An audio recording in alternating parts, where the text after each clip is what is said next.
अस्सलाम वालेकुम, welcome to cric cast. I hope आप लोग खैरियत से होंगे, अच्छे से अपना ख्याल रख रहे होंगे। जल्दी से सब्सक्राइब करें चैनल को क्योंकि होने वाली है एक मजेदार डिस्कशन, मजेदार इंटरव्यू। और जैसे कि पीएसएल का मेला सज चुका है और जितना बड़ा पीएसएल का मेला होता है उतने ही बड़े मेहमान आज मेरे साथ मौजूद हैं। So without wasting any further time I just introduce him directly. With me I have none other than Mohammad Hafeez. सलाम सवेरा, कैसे हैं आप? ठीक हैं? वालेकुम अस्सलाम and welcome to the show Hafeez. जी, प्लेजर। मोहम्मद हफीज का अब जब भी नाम आता है ना इस करंट टाइम में, तो एकदम से जहन में एक चीज आती है that age is just a number. मतलब जिस तरह आप परफॉर्म कर रहे हैं इस वक्त, ब्रिलियंट भाई, क्या कर रहे हैं ऐसा? जी बहुत बहुत शुक्रिया। आई थिंक सबसे ज़्यादा इम्पोर्टेंट ये होता है कि आप अपने आप को अपडेट रखें, अपने आप को कभी भी इस खूबसूरत गेम से बढ़ के ना समझें और इसकी बेसिक्स के अंदर हमेशा इम्प्रूवमेंट की जगह रखें अपने लिए। और यही मेरा मंत्रा रहा है पिछले कई सालों से कि मैंने अपने आप को हमेशा अपडेट किया, हमेशा कोशिश की कि जो मॉडर्न क्रिकेट की रिक्वायरमेंट है उसके मुताबिक अपने आप को ग्रूम करूं।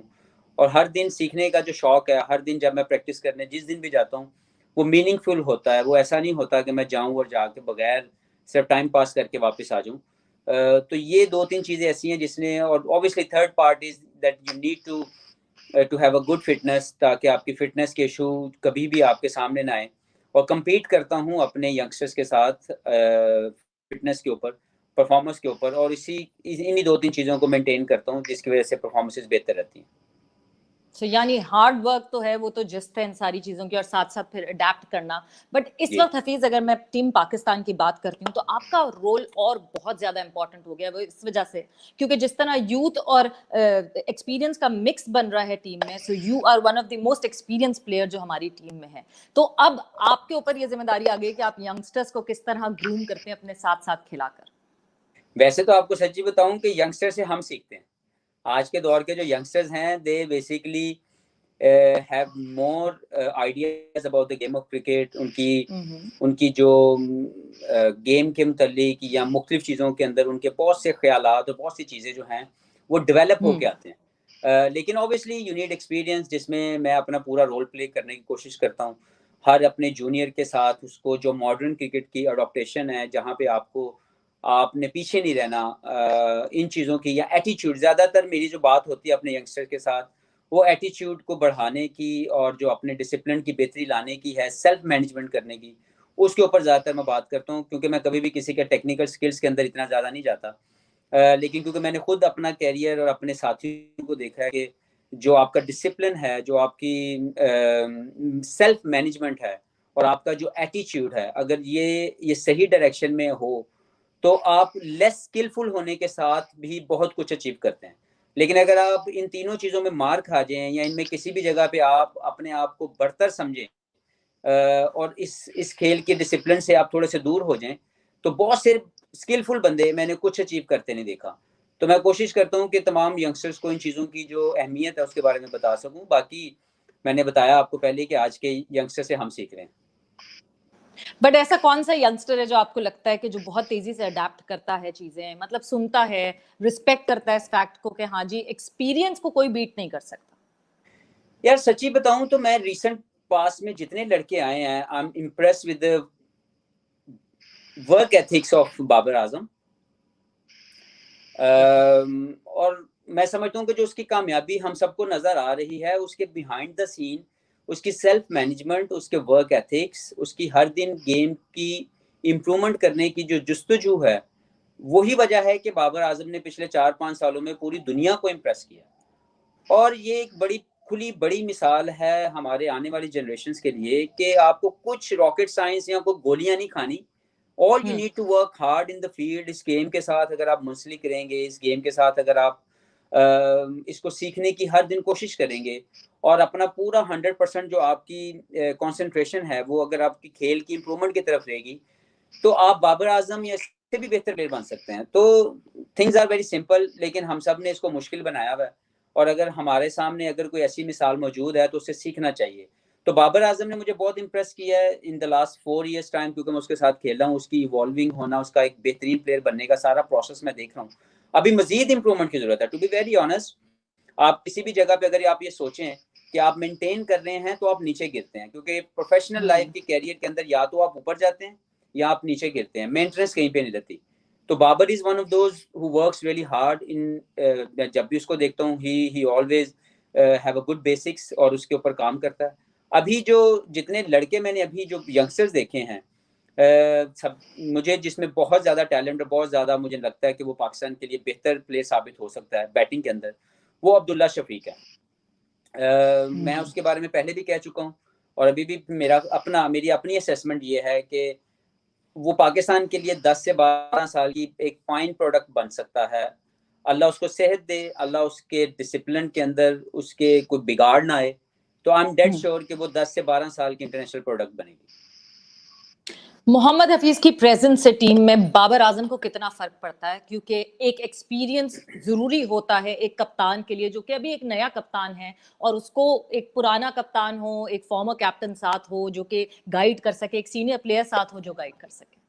जी देखिए, ऑब्वियसली ये रोल मैं पिछले 4-5 साल से कोशिश करता हूँ, या इसमें अपनी पूरी जो ऑनेस्ट ओपिनियन होता है मैं पहुंचाता हूँ, और मेरी एक आदत है कि जब तक मुझसे पूछा ना जाए मैं उसके अंदर या उस बात के अंदर मैं शामिल नहीं होता।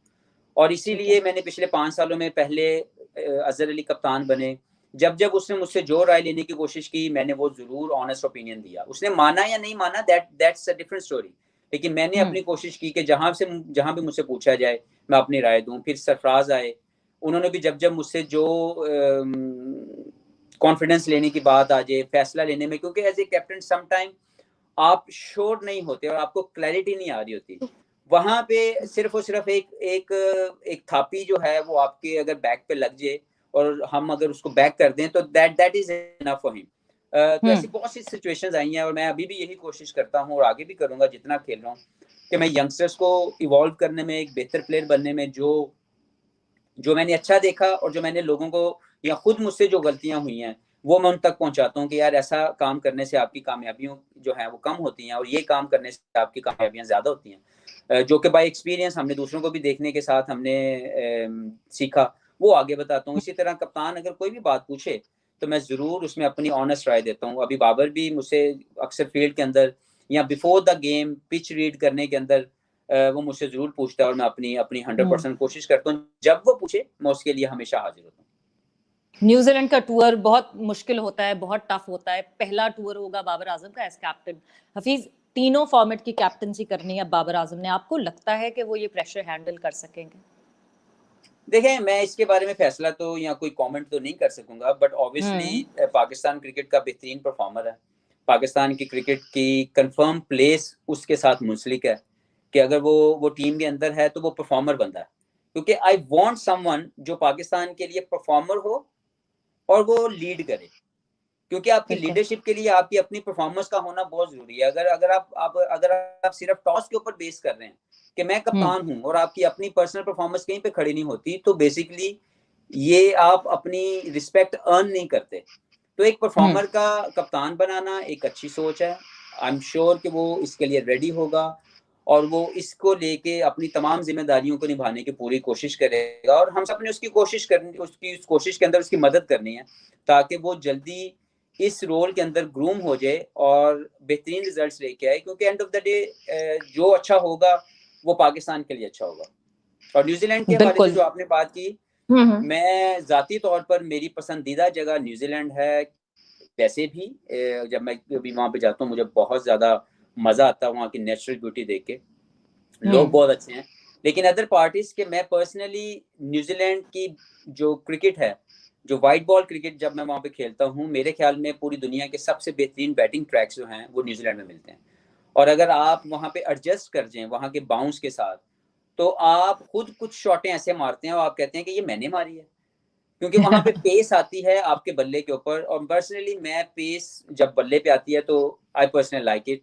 तो मेरी समझ में वहाँ पे एज ए बैट्समैन आपके पास बहुत ज़्यादा अच्छा चांस होता है कि आप अच्छी अच्छी इनिंग्सें खेलें, और बॉलर को बहुत ज़्यादा एडजस्ट करने की जरूरत होती है, क्योंकि जब जब हमें ये नज़र ये ज़रूर आता है कि पाकिस्तान की बैटिंग वहाँ पे जाके जो है वो बेहतर परफॉर्म नहीं करती है, हम लोग हमेशा ये बात करते हैं। लेकिन ऑन द अदर साइड हमारी बॉलिंग बेसिकली अगर अच्छा परफॉर्म ना करे तो हम अगली टीम को वो रन दे देते हैं जिससे हमें ये लगता है कि हमारी बैटिंग फेल हो गई है। तो मेरे ख्याल में बॉलिंग बिल्कुल। एग्जीक्यूशन उन कंडीशन में अगर अच्छी की जाए तो बैट्समैन के लिए मुश्किल होती है, अदरवाइज बैट्समैन के लिए तो वो पैराडाइज होता है। व्हाइट बॉल क्रिकेट में New Zealand is the best place to play as a player.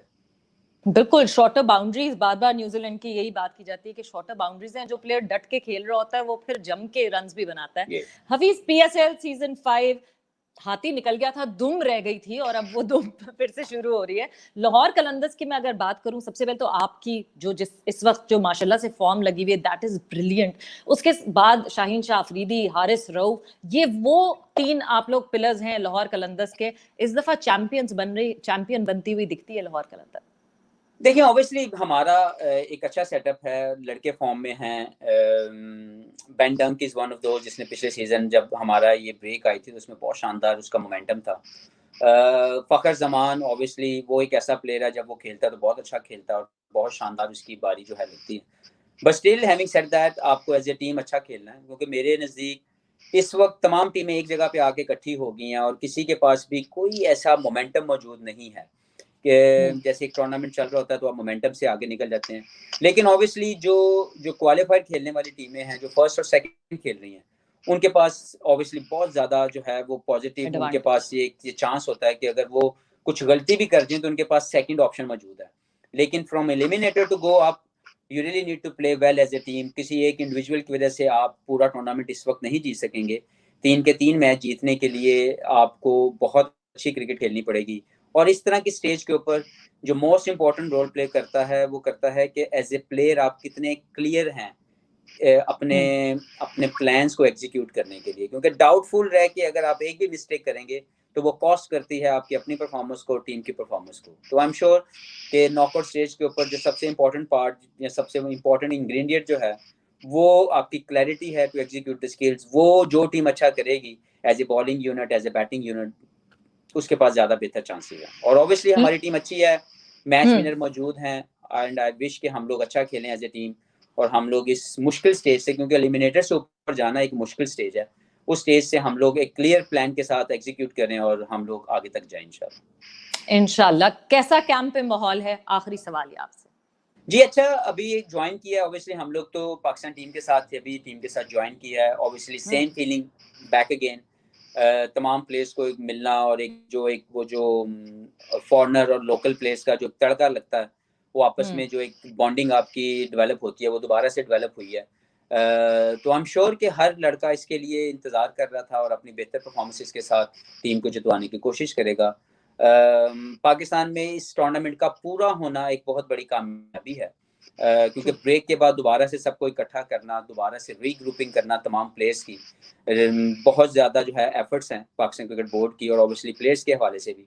And I am sure कि इसके पॉजिटिव रिजल्ट आएंगे और इसके होने के साथ जो फर्दर हमारी जो क्रिकेट है उसमें मजीद ज़्यादा बेहतरी आएगी। राना फवाद ने अनाउंस कर दिया कि वो कराची पहुंच गए, which is a good sign for Lahore Qalandars, because Rana Fawad एक अपना ही फैन बेस रखते हैं अलग। जी कोई शक नहीं, वो पाकिस्तान के एक हर दिल अजीज जो है वो फैन है, नो डाउट। जिसको जो बेसिकली तो लाहौर और पाकिस्तान की टीम के फैन है, लेकिन उनकी अपनी शख्सियत से उन्होंने बहुत से फैंस अपने बनाए हैं और मैं उम्मीद करता हूं कि उनकी इस मरतबा जो प्रेजेंस है उससे हम लोग मजीद ज़्यादा मोटिवेट होंगे और मजीद ज़्यादा बेहतर रिजल्ट लेके आएंगे टीम के लिए। हफीज, आपका बहुत बहुत शुक्रिया and thanks a lot for your time. मुझे पता है बहुत बिजी स्केड्यूल है आपका, उसमें आपने टाइम निकाला। Thank you Savera, all the best. Thank you जी। So this was Mohammad Hafeez with me और बहुत मजेदार बात हुई है। देखना यह है कि कितनी अच्छी परफॉर्मेंस रहती है। All my best wishes to team Lahore Qalandar and I hope कि हमें अच्छा कंपेटिटिव मुकाबला देखने को मिले पीएसएल सीजन 5 में। सो सब्सक्राइब कीजिएगा चैनल पे, बगैर सब्सक्राइब किए हुए वीडियो ना देखा करें। कमेंट्स में लिख के बताइएगा आपको कैसा लगा ये short crisp spicy interview. Take care, bye bye, अल्लाह हाफिज।